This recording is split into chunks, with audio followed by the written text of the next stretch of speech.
Guys. Welcome to another Friday Name a Better Duo, the last one of the month before the Thanksgiving holiday. I'm so very excited about what I have to share with you today, me and my guest. Yes, very excited about today's topic. And just this whole series has been so fun to me. It's something that I've been enjoying learning a lot more about, and I hope that you are enjoying it as well. Um, hey, Peril Donna. And we're going to talk more finance, more business, more money, and all that jazz that we don't always like to talk about. But it's so very important and something that we need to talk about. Something we need to educate ourselves on because, child, I'm just out here trying to figure it out. And I'm sure a lot of us are in that same boat. So let's figure it out. Hey, Grandma. I mean, I can't help that your name is that long, Parodonna. It's not my fault. He said, dang, the full government. That's why I said that. Oh, our guest is here.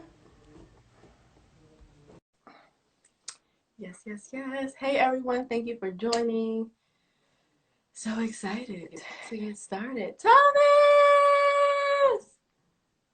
I can't hear you. Can you hear me?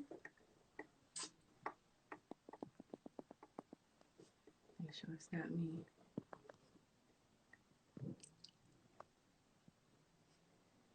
I can see you well. That's good. All right. I can hear you There now. you go. Hey. Awesome. Hey, we got volume. Hey, Thomas. Hey, Happy Renee. Friday. I haven't seen you in a minute. How you been?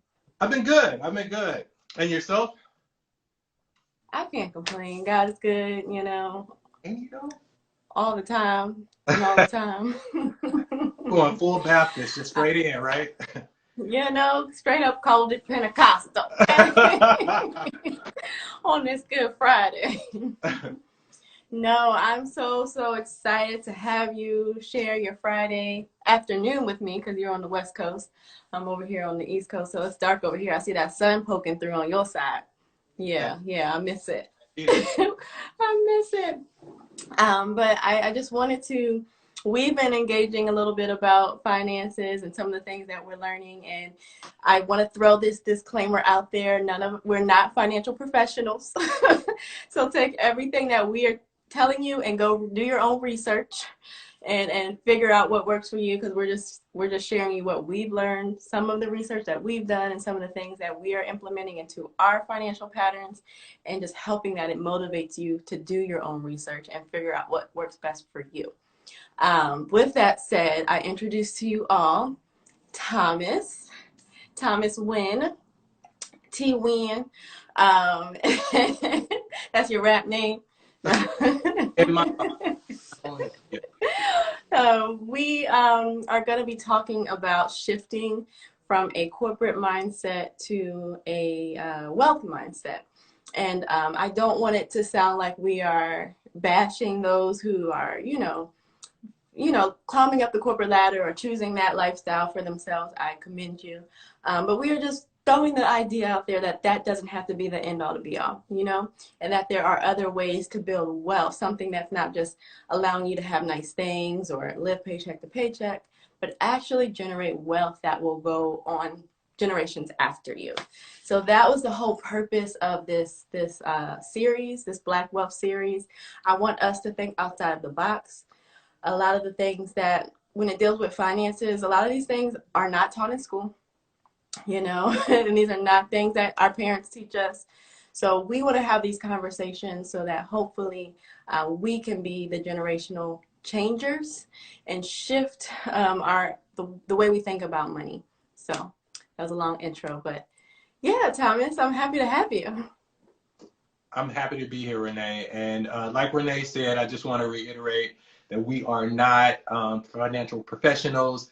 This is meant to take you along our journey of learning about, financial literacy, right? And other ways of, generating income, generational income, and creating legacy outside of corporate America. And it's just really a conversation about what we're learning, what we're seeing, and we just want to share it with you guys. So thank you, Renee, for having me on and letting me share. Yes, yes. If you don't mind sharing with us a little bit about your background when it comes to, career and some of the things that you are branching out into. I know in addition to your work, you have an amazing, amazing gift, a chef cooking gift, and I've been blessed to partake in that. So just definitely tell us a little bit about you. Yeah, absolutely. So again, my name's Thomas Winn. I'm from Houston, Texas. Shout out to H-Town. My corporate career, I had over 20 years in corporate America, working in like IT, doing a lot of application development type work. And that was great. I've worked for some amazing companies, and had some amazing experiences while I worked there. But, I looked around and especially now during the pandemic, everyone's like home. We're all evaluating. And you want to understand like how many people that I know that work at my company are millionaires. Like, okay, maybe the CEO, the C-suite, but who's really, doing it like we've never seen before? And there's no one. So for me, I know that I have older parents, right, that primarily are going to need my help soon, right? And I love corporate America in the sense that it does provide a sense of stability. But once you start to learn about what money is and what real wealth is, it changes your perspective, right? And that's what I hope to share with you guys today. I love it. I love it. That's what it's all about. It's a mindset, and we have been conditioned for so long to think job, sustainability, but when we branch out and see that there's a plethora of opportunity out there, it's exciting. It's work. And I think that's one of the things that pushes people away is the research and the work. But we're here to kind of present some of that work and that research to you so that it can motivate you and excite you about doing the same for yourself. So let's get started. I'm going to ask you a few questions, and let's do it. First, I want to ask you, Thomas, was there a major event that occurred in your life that caused you to change? And you kind of mentioned it with talking about your parents, but that caused you to shift from that corporate mindset to a wealth mindset. Yeah, absolutely. So back in, I think, like 2007, my mom had a stroke. And it was a pretty massive stroke, and she had to do a lot of rehab. And during that time, I started to understand that, wow, if something were to happen, they would rely on me a lot to help. And during that time, I helped out a lot. And it was difficult, right? With my corporate job, even from a financial perspective, of course, it's difficult. And also from an emotional perspective, right? Having the time to be there for your loved ones and all that kind of thing when they need you. Because I'm a family guy. So I started to think about, okay, how can I, start to get or generate additional money outside of my regular job? And what that looked like for me at first was, oh, okay, I could do taxes at H&R Block. I can get me a little 10 an hour little side job, and that'll be my side hustle, right? So I did that, right? And I was sitting there and I was working for this huge corporation, talking to people that look like me, telling them things that I may or may not agree with, right? And getting paid $10 an hour when I'm charging them 4 or 5 times that, right?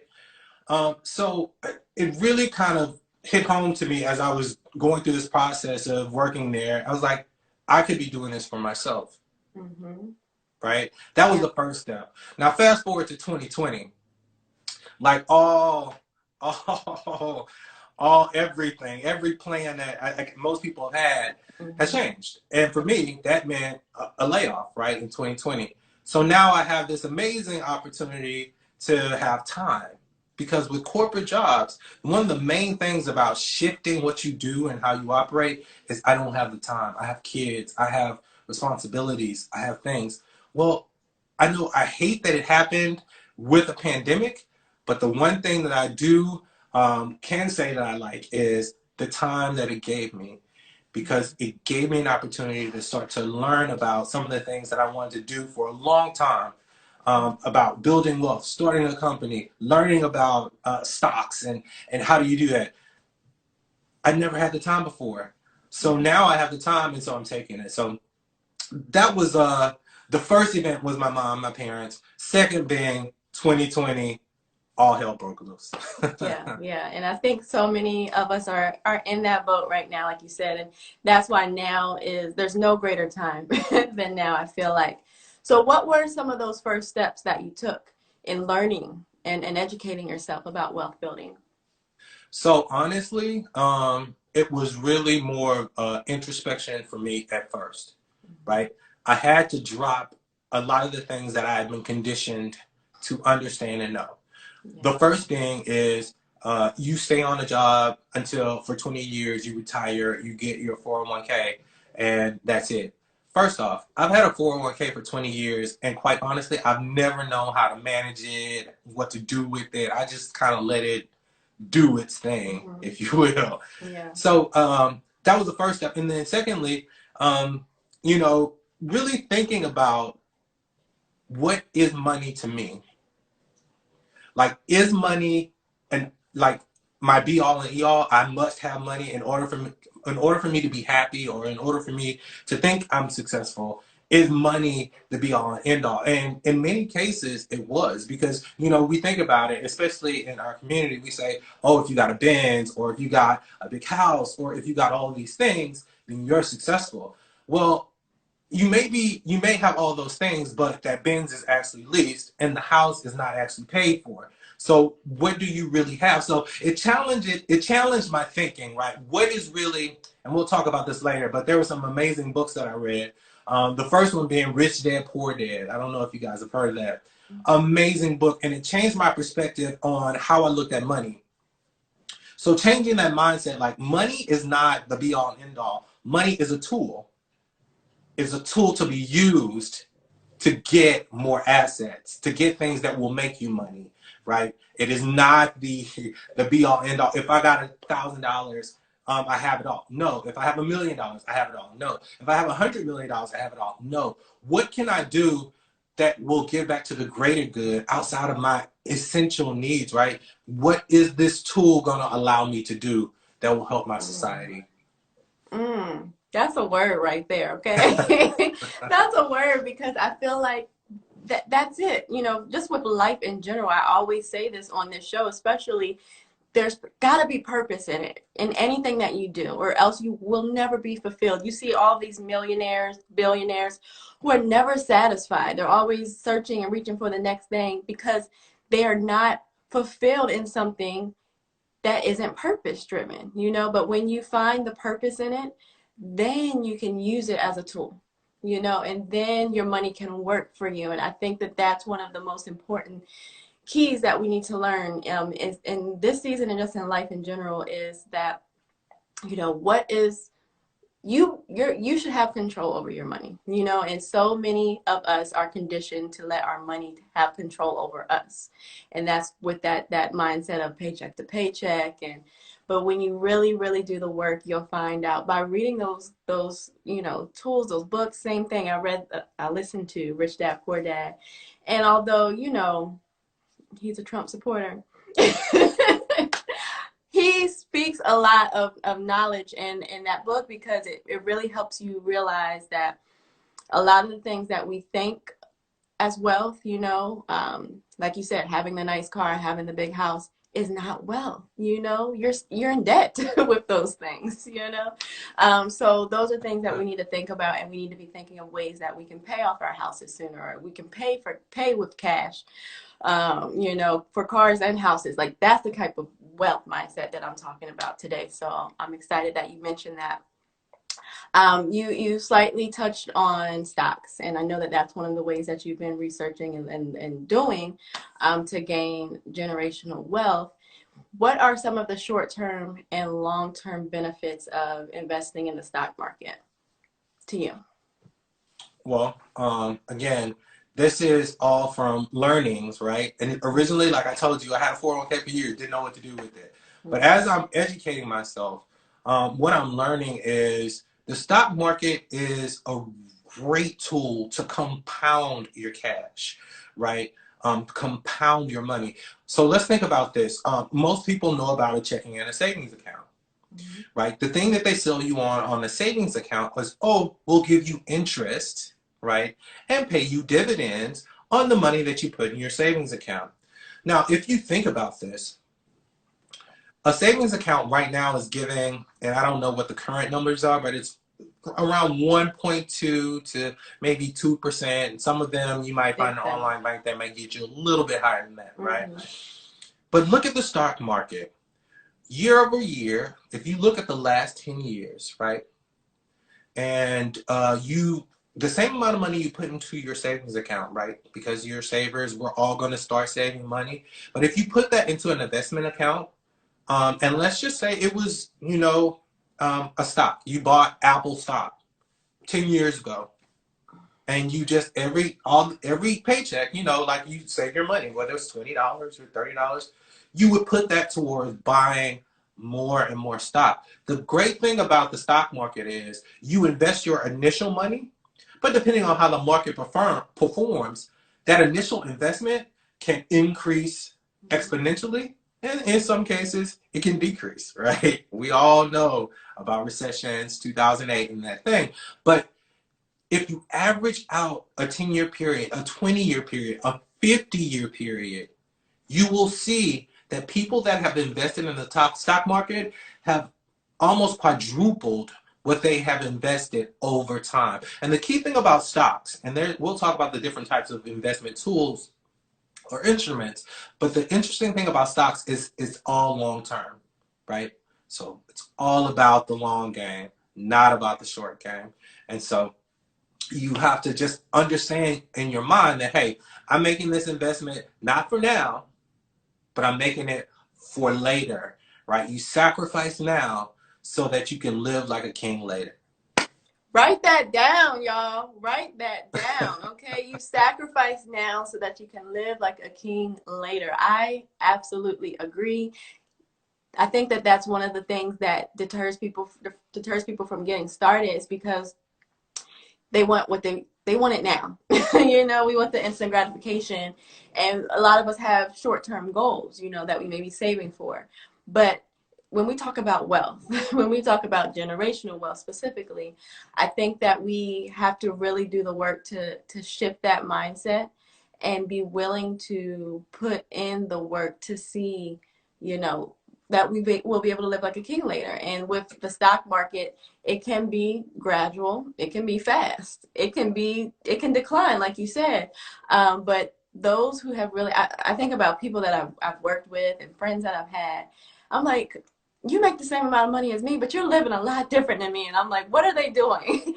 And I remember it was years ago, but it was a friend of mine, and she was like, I've been investing since I was a teenager. And to just to see, her mindset about money was so different, and I never had seen that before. And I would just see her, having nice things and, buying a house at a very young age. And I was like, wow, and that was something I always wanted to do. But I was always like, I'm going to safely put my money in the savings account. Mm-hmm. And I just think back sometimes, if I had started then, and here we are maybe 10 years later, imagine what I could have done in that amount of time. And I don't want that anymore for myself or for any of our viewers to think back or look back and say, man, if I would have started then. Start now. Okay. No more excuses. And it doesn't have to be big, you don't have to wait until you accumulate $10,000 or $20,000. Like, just start, like you said, with what you were putting in your savings account, putting that in the stock market. And that's getting into some of our questions for later. But I think if we just start now, is write that down. Start now. That's what we want to encourage you to do. So we're talking about long-term investing. I'm not sure if this is something that you've looked into or researched, but day trading is another thing that a lot of people get into and are making a lot of money off of. Do you think that that's a good way to get started, or is, investing long-term a good way to get started, in your opinion? Well, what I would say first off is I agree with you that there is no more excuses. There are apps out there like Stash where you can start investing in parts of a stock for $5, for $10, right? So no more excuses. Yeah. But to your question, day trading is a great tool. You can make a lot of money very quickly, but it is very volatile, right? So just like you can make money very quickly, you can lose money very, very quickly. And so the risk level of day trading is much higher than just buying a stock and owning it, right? The reason being is because day trading moves so quickly and the stock moves so quickly that you can invest, let's just say $1,000 in a company and they're doing well. 3 minutes later, they could fall and the bottom could fall of that stock. And as a day trader, well, I bought at this, I want to sell it higher so I can make a profit, right? And if I don't, then I've just lost whatever amount of money that I could have made, right? The safe bet as beginners, so for me, what I did is I was like, I want to learn stocks first because stocks are always the baseline, no matter what type of instrument you use, and there are several. So we talked about day trading, and day trading has various categories, right? You can do Forex, which is a different type of market. There's several, so do your research. I'm not going to go into it deeply, but there is several types of ways you can day trade. However, I would suggest that everyone start off with learning the basics of stocks. How do you evaluate a company? How do you know when to buy a stock? When to stay away from a stock?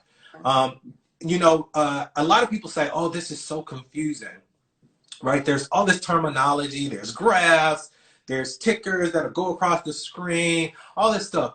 Well, if you think about it, I was talking to my nephew. I was like, if you take the time to learn the stock market like you did when you were little to learn football. When you were in Pop Warner, you went and you went and you went until you got good at it. And then that landed you in a D1 college. So the same mindset has to be applied to like learning something new that is difficult. And it's difficult, right? Football, you've seen that. We've seen that. We've seen countless people in our community do that. But millionaires come up from the bottom, investing, doing things like that. We don't see that often. Yeah. As a matter of fact, I didn't even know that there were black millionaires or billionaires even just from the stock market. When we think of black billionaires, and I'm going to be honest, you think about Oprah, you think about maybe Diddy or Jay-Z, Beyonce, or Tyler Perry, but there are many million billionaires that are black that have invested and started investing, and we don't see them. And so that's why I like what you're doing, Renee. There's so many platforms out there that are trying to get the word out about financial literacy and investing because people have been getting paid. I'm just going to say it, paid for very long periods of time. And it has changed the whole trajectory of their family, right? They are living off of things that their dad did or their grandfather did. Just think about it. Just think if your grandfather had bought some Apple stock in 1981 and left it for you. Like, for real. Like, seriously. For real. Yeah. No. So that's what I'm saying. So we have to just push past what we think, what we know, and really put in the time. There is a great resource. It's Ian Dunlap. He has a program, and he puts out a lot of great information. If you don't know him, follow him, Ian Dunlap. He always says, if you want to learn this, you have to read 33 pages of some book per day or listen to, Audible. I like Audibles, right? So I'll listen to a book, and I'm stopping and writing notes and starting again and rewinding because I want to make sure that I get this because my legacy, my family, my, everything is tied to this, and you have to be intentional about it. I like Ian because he's like straight to the point. Like, this is what you got to do. You got to read Rich Dad, Poor Dad. You got to read Tony Robbins' Money, Master the Game. He just lays it out. Yeah. And then the work is on you. Like, you have to do the work. That's just all it is. But it's manageable. Yeah. If you just shift the way you think about things. I can give an hour or 2 hours to studying this 3 days a week. And in doing that, I'm creating my biggest asset is my mind. So once Yeah. I understand the stock market, I can use my biggest asset to make money for me. Yeah. I love it. I love it. I say replace one of your evening television shows with some of this research. You know, I love YouTube. I am an avid student of YouTube University, and I spend a lot of my evenings listening to Ian Dunlap. Every Monday they do him and Earn Your Leisure. Earn Your Um, Leisure, um, yeah. Earn Your Leisure. You know how to spell that. I'm not going to type it in. I typed in Ian Dunlap for you guys so you can follow him. But Earn Your Leisure, there's two guys, young black men, along with Ian Dunlap, another young black man, and they just talk about stocks. They talk about what you should be investing in this time. I love who else was it? Wall Street Trapper. Yeah. He did the same thing after the election, kind of told you what direction the stock market is heading in now that the election is over. Like, these are things that we won't know unless we do the research. So replace your evening show or your morning show or whatever with just 1 hour of YouTube, listening to one of these resources that we mentioned. There's another young lady that you sent to me today, and I watched her too. I can't remember her name exactly, but the name of her program is Trade and Travel. Yeah. That sounds right. Yeah. But yeah, these are free resources. I mean, they have resources that you can pay for that go more in depth. But like you said, Ian will tell you exactly what he's invested in. And, he's very cut and dry. And I love that. And I feel like that's what we need to do more in our community is as we learn, share. Because that's what's the Bible say? My children perish because of a lack of knowledge. And we have to share the knowledge that we're gaining so that we can all win. That's what it's all about. We kind of touched on this too, and I think that a lot of us struggle with the idea of putting their money into the stock market rather than seeing it grow in a savings account. How can we stay motivated when we don't see that instant return on our investment? Like right now, the stock market is kind of up and down because of our economy. What do we do in those moments when we're not seeing it grow? Especially if we're investing in these companies that we know are going to be good long term. What do you suggest? So, again, depending on what type of financial instrument that you're participating in, and we'll just stick with stocks for right now. If you're sticking with stocks, and I learned this from Ian as well, this is my research, the stock market falls or has a crash every 5 years. But even though that happens every 5 years, like I said earlier, year over year, if you look at it 10 years, most people who invest have at least quadrupled their investments over time. And again, there was a story about, I was reading in an article about a story about a janitor who worked at a financial firm. And he never made more than $14,000 a year. However, what he did was he took a portion of his pay, right? He treated it like a tax. When you go to the store, you buy something, that tax, you just know it's there. It's gonna happen. So he treated like adding money to his investment account like a tax. And then he did that for 20 years. 20 years. He started in the 80s. He retired, I think, mid 2000s. When this janitor, who never made in his lifetime more than $14,000 a year retired, he retired with $70 million. And that was past the 2008 crash, the 1996 recession. All those things happened during that time.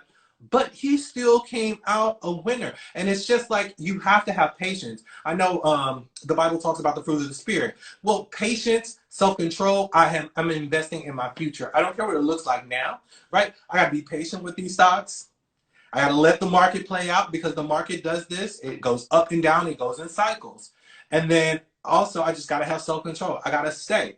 Stocks are about staying. If you know it's a good company, although Apple, I have it.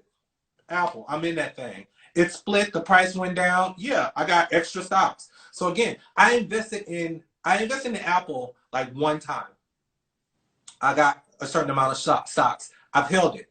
The stock split. So by me doing nothing, not even talking about how the stock price has gone up. By me doing nothing, all the stocks that I had split. So now I have double the number of stocks. So I'm creating more and more wealth. So when we talk about compound wealth, it's not only what you invest, but it's also how much the stock price goes up. And then you have these amazing things like stock splits and all these other things that make you just generate wealth. And so I just think about that janitor, right? He made $14,000 a year. And if he can find money to put towards a saving or investing account, why can't we? Like, what's the deal with me? Like, am I missing something here? Because I'm sure, I don't know where everyone is, but look, I was making in corporate America, I was making more than $14,000 a year. Yeah. Yeah. So, we just have to change our mindset. It's really about the mindset. You have to be determined that I am going to do this, not for me, not for now, but for my legacy. Like, when I get to retirement at 55, if you want to retire at 55, make lofty goals. And I just want to say one additional thing. This is an exercise that I just want to share with you guys. Do this. Let's just say, hypothetical, you are getting $1 million a week, free and clear. Anything you just get it. It's in your bank account. I want you to write down the things, how you would spend that $1 million every week. And I just want you to look at week one, all the things you write down. Now you got $1 million. So that can go a long way. Pay off mama's house, pay out my credit, all that. By week one, you pretty much done. I'm gonna buy my house, buy your Benzes. I'm just thinking, we're talking about mindset here. But by the time you get to week 4, you've done so much. You've done all those trivial things. And then your mind instinctively will start to go other places. Like, oh, I want to start a nonprofit and help kids, or I feel strongly about homelessness, and so I probably will start a nonprofit to help homelessness, or all these things. So it's a shift. So week 1, when you first got that first $1 million, you were thinking in, oh, scarcity. I got to get all these things paid off, and paying off debt is good. Let's say that paying debt is good, but how do you shift from that thinking to something more lofty, more big, like? That is what we are trying, or that is what I'm trying to cultivate in myself with these changes and understanding and reading. Like, there is so much more than living paycheck to paycheck, paying off mama's house, paying off my house. I'm going to do those things. I want to do those things. I want to own a house. If I don't, I want to own multiple houses. I want to have a real estate conglomerate. Now, that's the lofty thought, right? But I'm still here like, oh, I got to pay off this house. I got to help my mom. No, let's get to the lofty, because it's available. It's open to us. We just got to open our minds to it. Yeah. Mic drop. I think that's one of the things that holds us back, is that, first of all, we need to think about what we're spending our money on, right? Because like you said, this young man had $14,000 a year, and he was able to still find a way to put some aside and invest. And just think about the things that you're spending money on that are not necessities. And I know it's hard, and I'm all about self-care, and I'm all about treating yourself. But I think that if we were a little bit more disciplined with the money that we do have, we can make our money work for us. And one of the things that I just want to encourage all of us to do is to really find those ways that you can pull from something else. Another resource that I've been listening to is the Budgetista. And that's one of the things that she preaches, is not always being so focused on getting out of debt, because we get out of debt and we're broke. Okay, you get out of debt, and then what? But she recommends for herself. She said she had gotten into credit card debt, and she had student loans, right? She did, pay off that credit card debt, because that can just, the interest rate on that thing. But she decided with her school loan, she had enough money to pay it off, but she was like, I really want to grow my business. I really want to see where this can go. And so she, just paid the minimum, or maybe even deferred her loans. I'm not sure. But then she saw her company grow from, like, within maybe a year, into a 7-figure company, and now it's an 8-figure company, you know. And now then she was able to not only pay off that loan, but she bought a house with cash. She renovated it with cash, you know. So those are the type of things that I want us to think outside of the box on, you know, not just paying off mama's house, not just buying, you know, this, that, and so forth, but actually like bigger term, you know, like you said, real estate conglomerate, you know, like investing in, you know, real estate outside of the house we live in. Like these are things that I want to see us do. And that's why I'm excited about these type of conversations. We did have a question that I missed here, and it said, because you slightly mentioned Forex. Do you know anything about that, and what do you think about it? What do you think about Forex? So I've done a little research on Forex. So again, for myself, you know, I read a lot, and of course, a lot of the things that I read mention Forex, but I am primarily staying right now with stocks because I want to get the basis of all of these different markets, Forex, EFTs, all of these things is traditional stocks. So if you learn traditional stocks and how to, you know, really understand charts and how to evaluate a company and all of these things, it will serve you well as you know, venture out to Forex and as you venture out. And Forex is great. I mean, there are people making money in all of these different areas. Options also. Yeah. Woo, my gosh. But again, a lot of those things are a lot more volatile, right, than just stocks. So if you're risk averse, I'm risk averse. I want to keep my money because I'm tight. I'm working on that too. It's a work in progress. Very frugal. Very frugal. It's a work in progress.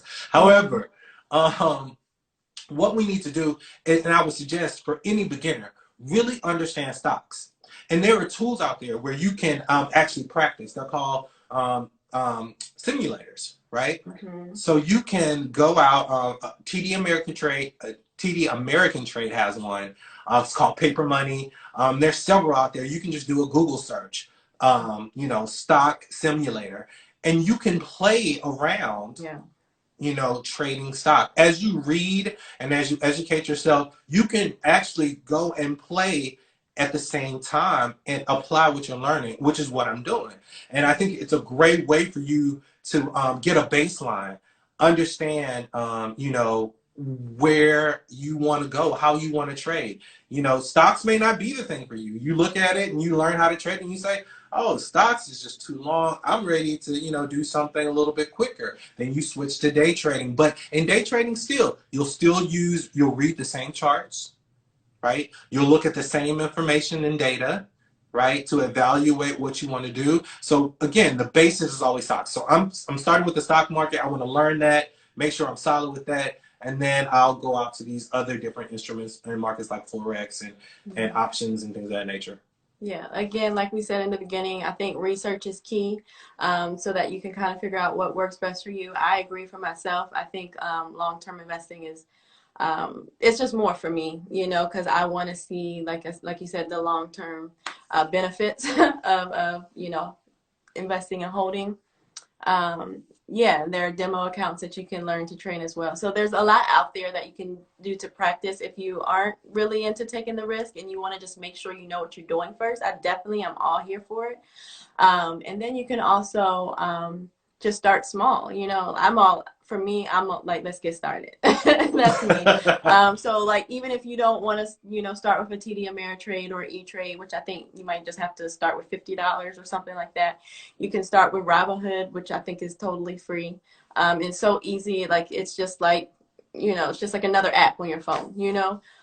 So, and there's information, like once you go into the company, it'll tell you about the company.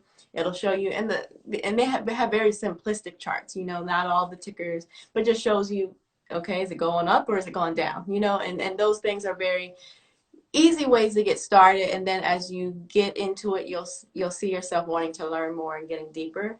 But these are just very, very, you know, basic ways to get started so that you're no longer saying, oh, I want to do it. No, you're doing it. Okay.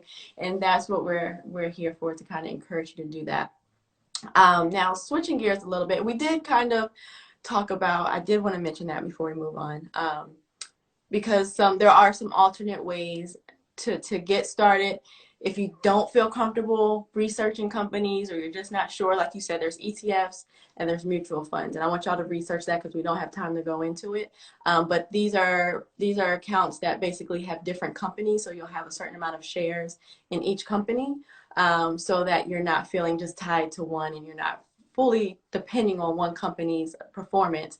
But there's other, like there's some, I think, drawing a blank, but there's some that might have like Netflix, and might have Tesla, and might have like all these different companies in one, so that you're getting a little piece of the pie for all of them. So look that up, ETFs and mutual funds. But like I said, I want to switch gears a little bit and talk about how a lot of us, when it comes to savings, and when it comes to, because I still do believe in saving for short-term goals, you know, if there's something that you're trying to accomplish in a short amount of time. But when it comes to like different types of accounts that we can use to save, you know, there's like IRAs, there's money markets, there's CDs, things like that. Is there any type of account that you recommend over the typical savings account, where we can maybe get that higher dividend and get that higher interest rate? Yeah, I tend to like IRAs, and particularly, I have a mixture, but there's a traditional IRA where there's a tax deferment associated with it, so you don't pay taxes on the money that you invest. And then there's a Roth IRA where you actually do pay your taxes up front. And I like to have a mix of the two.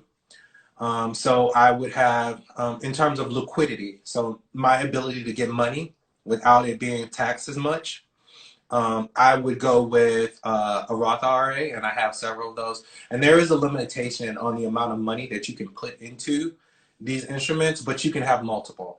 And the reason I like them is because you can use an IRA to trade with, right? You can use that as a tool to, you know, start trading. And guys, I want to just say that stocks aren't the only investment, right? You can invest in gold, like precious metal. That is huge right now. Right, there are all different types of ways to invest your money, but we're talking about stocks. So stocks, IRAs, CDs are good. You get a little bit more of an interest rate, a little bit higher than a savings account, but not by much. But they're good. But you can ladder your CDs. That's another strategy, right? You buy one for a year, you get a certain percentage. You take that CD once it matures, and you roll it into another CD that might have a higher number or a higher percentage of return. Okay. Good stuff. Good stuff. Again, I hope you're writing this all down.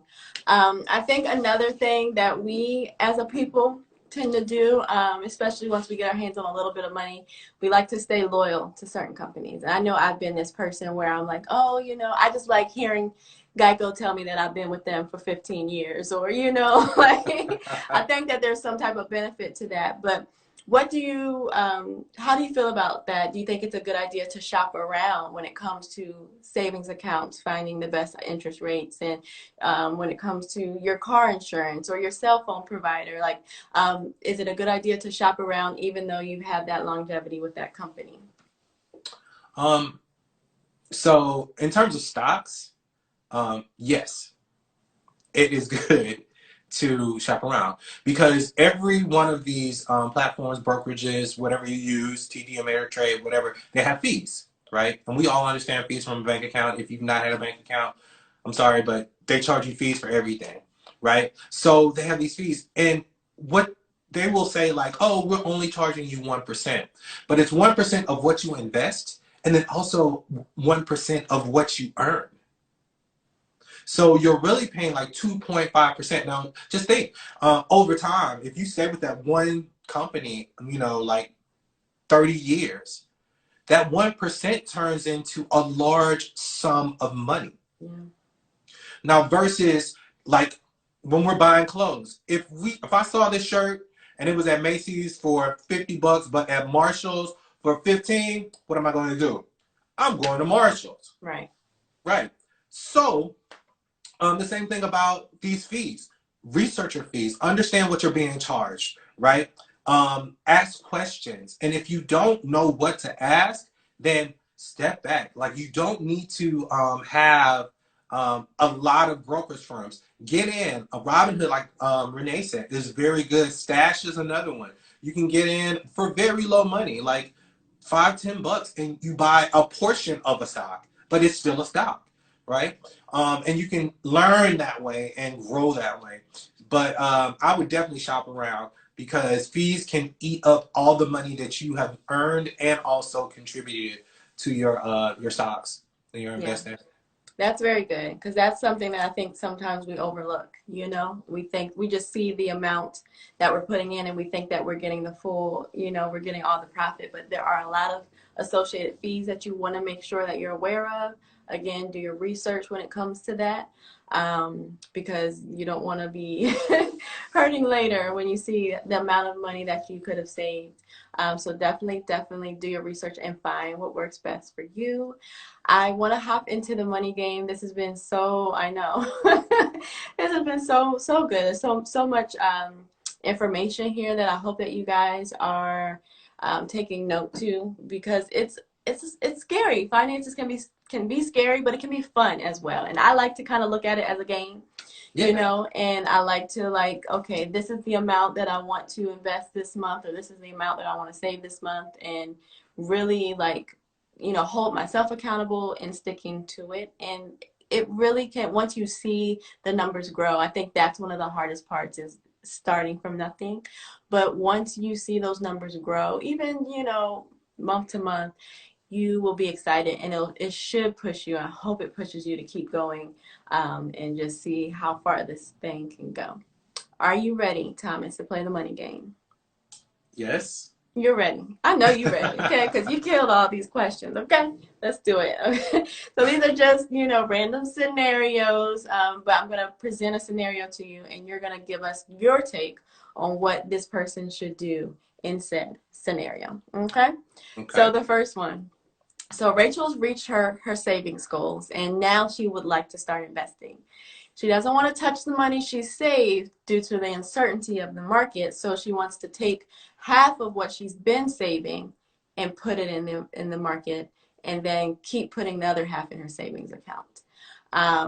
Do you think that it's a good idea to do that? To take keep the money in her savings account, and then take the money she's been saving and put it in, half of it in investment in the stock market and half in the savings account? So I would definitely say having the savings account and you know that money set aside is key, right? Emergency fund, all those things should always be in place. 6 months worth of your expenses. You know, COVID is a great example of that, of why that's important. But in terms of the amount of money that you know shift from your paycheck or whatever income you're getting to an investment account, it depends, right, on your family situation. And I don't want to be give a blanket statement and say you should be giving 50% of what you were, you know, making. It depends on your situation, but as a rule of thumb, you know, if you can do 20% of what you are, you know, making, that's a good one to try and put, or whatever you were putting into your savings account, do about 20 to 50% if you can do that. It's great. I am not a proponent of savings accounts anymore now that I know um, what I know. And I would really start to shift the majority of my money to my investment account, but I would continue to put into my savings because I still want to build my emergency fund. The hope is I could go to my emergency fund and have 2 years worth of all of my expenses, ideally in a great ideal world, 2 years of my expenses there just sitting that I don't touch. And then everything else I want to put in my investment account because it'll make me more money, just point blank. Yeah. Yeah, no, I totally agree. You have to look at your financial situation. But I do agree. I've gotten out of the mindset too of just saving. Like I don't have a regular savings account anymore. I believe in like doing the research and finding the ones that have the greatest dividends. So that's what I've been doing. And you know, whether it be a money market or, you know, something else that's just going to give you more return on your investment. But in addition to that, I took some of the money that I was saving and started investing it because I felt like this is money that I know I can make back. So I feel like you need to start with what you feel comfortable with. So if you're not a big risk taker, you know, start with something that you don't mind losing, money that you know you can make back and replace to go back into that emergency fund, and then continue to invest and build upon that. I think that we can sometimes get at the same time, I think of any like successful business owner has to be a risk taker. You know, any successful person, when it comes to any person who's wealthy, they took some risks and they lost some money. You Yeah. know, and that's one of the things I had to get okay with in this season is I have to be okay in my mind that if I lose this money, it's coming back in some way, you know? And yeah, I've lost some money that I, before back in the day with my frugal savings mindset would have been hurt. Like I ain't investing nothing else. Like, you know, like never again. But God really had to shift my mindset in that way. And like, don't be afraid to lose, because just as much as you lost, I can replace that tenfold. Okay. And that's a whole nother conversation, but that's just how, you know, I believe. And that's just, you know, that's the type of wealth mindset I want us to have. Okay. Next question. Go ahead. You have something you want to say? No, go Okay. ahead. Next Okay. question. All right. Next question. I'm actually just going to go right into the last question here. And it's, I'm laughing at my girl Persia because she know what I'm talking about. So I want to go into the last question, and it says Lisa wants to pay off her student loan debt while building her savings account. Should she prioritize one over the other? Or just while building her savings and investments, should she prioritize one over the other? That's difficult. Again, you have situations where, you know, depending on what you're doing, especially like day trading and options, if you're doing that and you're good at it, you can make whatever you're, I mean, I don't know if she's a doctor or a lawyer, but you can make substantial amounts of money very quickly using those financial instruments. So in some situations, you know, hey, pay Sally Mae Navient the minimum. You got 30, 50 years. Let it ride. Let it ride. The interest rate is low. It's not a high interest rate credit card. Let it ride. And then invest that money, because ultimately you'll make more. I mean, over time, like I said in the beginning, you'll make more money investing it. And then you can use the money that you've earned from your investments to pay it off. Right? That is my personal view. But again, it depends on how you are. Some people would say 50% towards, you know, paying off your student loan debt or your debt, and then the other 50% towards savings and or investment. And you can break that up however you feel comfortable. That's another strategy. I mean, it depends on your situation. But for me personally, if I was talking to her, I'd be like, look, if you know stocks, if you've done your research and you know it, hey, let's get on these options. We can get on a call or a put. You know, a stock goes up by 5 points, you just made $25,000. So there, you can pay off half your loan. Yes, yes. And I hope no one is intimidated about all this verbiage he's using, because we are going to have an episode on stock options in the next month, actually. So we're going to talk about all that stuff too. But no, I like what you said. I think that it depends on how aggressive you want to be, and what your goals are. I think that, you know, it can be overwhelming. Any type of debt can be overwhelming, you know, whether it be student loan debt. Some of us come out with thousands, some of us come out with a whole mortgage in student loan debt. So it can be really, really overwhelming. But put together a plan. You know, I know a lot of people right now are taking advantage of the fact that, you know, there is no interest accruing on our student loans. So, you know, like, whatever your plan is, whatever it's going to take for you. But I definitely think that doing a little, touching everything that you wanna see yourself out of. So whether it be like investing, whether it be, you know, your emergency fund, whether it be, you know, your student loan debt, whatever you may have, car loan, whatever, like just making sure you're touching a little bit of everything, so that you can actually see yourself come out of that hole, you know. So do your research again. I can't say that enough, because it is work, you know. And people aren't just giving this money away. Like, you have to do the work to find out, you know, what's the best investment, and what works best for you. I know a lot of people say when it comes to stocks to invest in companies that you purchase from. And I know for me, it helps me feel a little bit better, you know, buying a new Apple phone, knowing that I have stocks in Apple. Things like that. Like, I feel like I'm kind of paying myself a little bit. It just makes me feel that way. But those are things that you know, should be mindful of. Like, we giving all this money to these companies, why not make some of it back? You know? I mean, in closing, what you just said was so real. Instead of buying the phone for $1,000, buy the stock. Yeah. Get the dividend, and then you can buy as many iPhones as you want, because they paying you to buy a phone. That's and right. you still building money on the back end. Mm-hmm. That was a word. That was a whole word. That was a snack. And I hope y'all wrote that down. It's real, you know, it's real. I want to see us all grow, and I want to see us, you know, find other ways beyond the norm, you know, beyond what we're used to. And I think that the stock market is definitely one of those ways that goes untouched for a lot of us, but that we can really, really grow and benefit in. So I hope that you guys, you know, picked up some gems today. I know y'all did, because I did. Thomas was definitely a wealth of knowledge, and I thank you, Thomas, for your time today. Again, let us know where we can find you. Let us know anything that we can pray for you on. Share that with the people. Absolutely.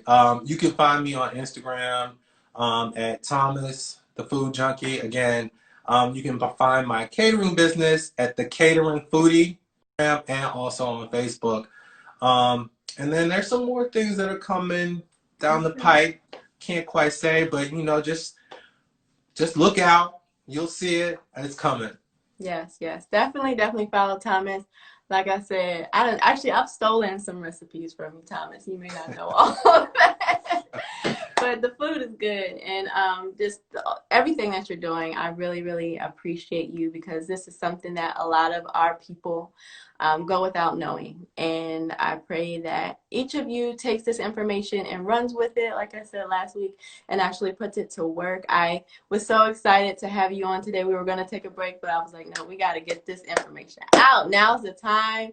We're not waiting until 2021. We're not waiting until, you know, the new year to get started. We are starting now, you know. And if you have to shift your Christmas list, you know, and all these things that you throwing money on, wasting money on, that people don't even want nor need, put that money in the stock market, or put that money in your IRA, or put that money somewhere else that is really going to help you grow financially and build wealth for your children's children's children. That's what I'm here for. That's it. Point blank and a period. Period. You know? Thank you for having me, Renee. This has been great. I can't wait to see what else you do on your platform with this, and just in general. Thanks again. Love you much, sister. Thank you, Thomas. Love you too. Thank you, everyone, for watching. Enjoy your Thanksgiving next week. Eat that good food. Be smart, okay? And we will see you back here in December. We're going to dig even deeper into stocks in December. So I'm excited. Definitely bring your notebook and your pen and tell a friend. Until then, have a great weekend. Love you guys.